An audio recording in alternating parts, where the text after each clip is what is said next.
Je n'ai plus d'essuie-tout, mais j'ai l'idée parfaite de ce que je peux faire avec ceux-ci. Et j'ai pris différents types de papier qui sont vraiment plus proches du carton pour le scrapbooking. Je vais mettre un filet de colle chaude le long du bord et vous n'êtes pas obligé d'utiliser de la colle chaude. Et il y a toutes sortes de colle, de rubans adhésifs, tout ce que vous pouvez utiliser pour ça. Mais je vais le faire tout en haut là-bas. Et je vais poser ceci délicatement, puis l'enrouler autour de mon tube en carton. Celui-ci sera facile à découper grâce à ses lignes droites. Comme dit, utilisez du ruban adhésif ou de la colle. Si vous avez des enfants qui vous aident à faire ça, vous ne voudrez peut-être pas utiliser la colle chaude. Et ensuite, enroulez-le dessus pour que ça colle. L'étape suivante avec notre rouleau d'essuie-tout est de choisir un autre papier. Je vais choisir ce carton bleu pailleté que j'ai. Et ce que je vais faire, c'est prendre un gobelet en plastique et tracer un cercle. Donc, si tu utilises un rouleau d'essuie-tout classique, c'est vraiment la taille que tu voudras avoir. Voilà mon cercle bleu. Je vais couper à moitié en ligne droite.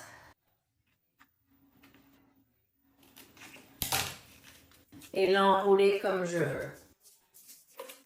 Par exemple, quand j'ai décidé de faire la même chose, je vais juste prendre un peu de colle chaude en maintenant ça en place pour ne pas perdre l'endroit où je l'avais mis.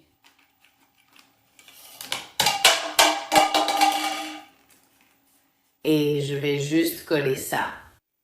Et ensuite, tout ce que tu as à faire, c'est prendre le haut de ton petit pétard ici et mettre un petit filet de colle chaude juste sur le bord supérieur. Si tu arrives à la faire rester sur le bord supérieur et qu'elle ne coule pas à l'intérieur, c'est bien, mais c'est mieux qu'elle coule à l'intérieur plutôt qu'à l'extérieur. Et ensuite, il suffit de mettre ton petit bouchon juste dessus. Alors remarque, celui que j'avais, c'était en fait du papier adhésif. J'ai laissé la longueur du tube et je vais te montrer pourquoi au fur et à mesure. Et j'en ai fait deux, un avec un bouchon doré et un avec un bouchon bleu pailleté. Alors voici mes petits pétards, fusées, comme tu veux les appeler, prêts à partir. J'ai acheté un paquet de baguettes en bois et je vais simplement prendre une baguette en bois et le côté de la couture. Je ne vais pas le mettre à l'extérieur, je vais le mettre à l'intérieur. Je vais mettre ma colle chaude juste en bas, environ la moitié de ma cheville en bois, puis je vais la mettre à l'intérieur et la maintenir. Et ensuite, je pourrais planter ceci directement dans ma mousse florale sèche. J'ai choisi ce contenant pour ma composition du 4 juillet et je vais prendre 2 morceaux de mousse florale sèche que j'ai découpée. Et j'ai rempli cela avec quelques morceaux de mousse restants pour lui donner un peu de hauteur. Pour que ceci ne bouge pas pendant que je fais la composition et je vais prendre un morceau de ceci. Du ruban floral imperméable. Il n'a pas besoin d'être imperméable pour cette utilisation, mais c'est le même que j'utiliserais si j'arrangeais des fleurs fraîches.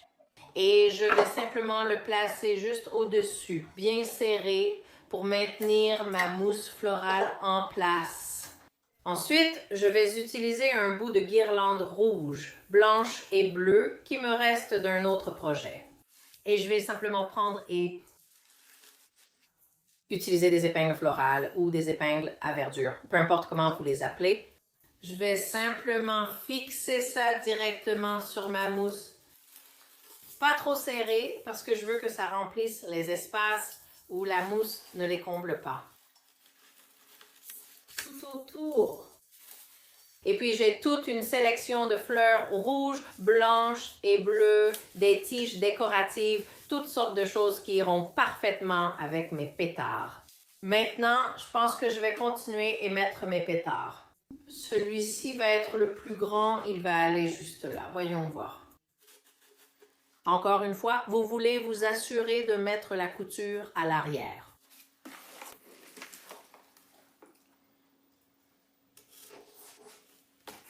Et je veux qu'il soit à différentes hauteurs. Je poursuis avec quelques fleurs rouges, blanches et bleues. Certaines viennent de Dollar Tree, d'autres sont plus jolies.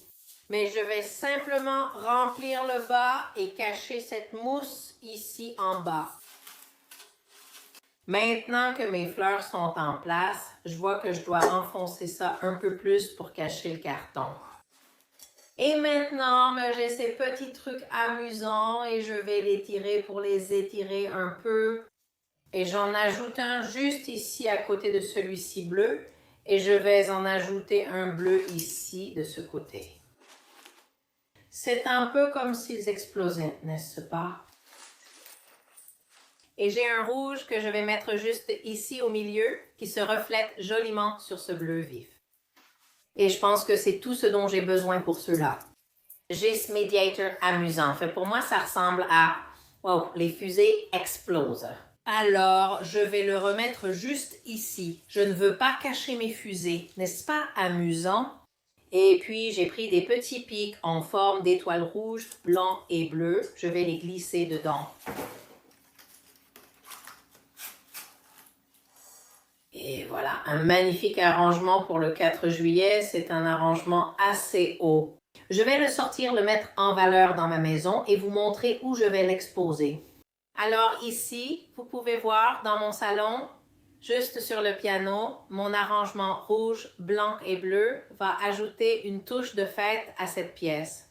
J'espère que ce projet vous plaît. Faites-le vous-même, gardez ces rouleaux d'essuie-tout et fabriquez plein de pétards, puis ajoutez-les à un arrangement comme celui-ci. Pour démarrer ce projet, vous aurez besoin d'une frite de piscine. D'accord, pour commencer ce projet, nous allons utiliser du ruban adhésif sportif blanc. Je vais l'attacher ici en bas, puis je vais tirer vers le haut bien droit. J'essaierai de le rendre le plus droit possible. Vous pourrez l'ajuster ensuite. C'est ce qui est génial avec le ruban athlétique. Et on va simplement le tirer vers le haut ici, presque jusqu'en haut.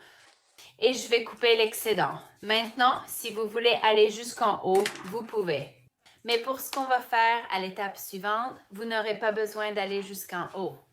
Et ensuite, on va juste l'ajuster ici. Et ensuite, je vais continuer et refaire ça plusieurs fois autour de la nouille. Donc, il suffit simplement de tirer sur le ruban en lui laissant, vous savez, de l'espace. Donc, ça ressemble un peu à ce que j'ai fait. J'ai à peu près le même espacement, aussi bon que possible, entre les deux.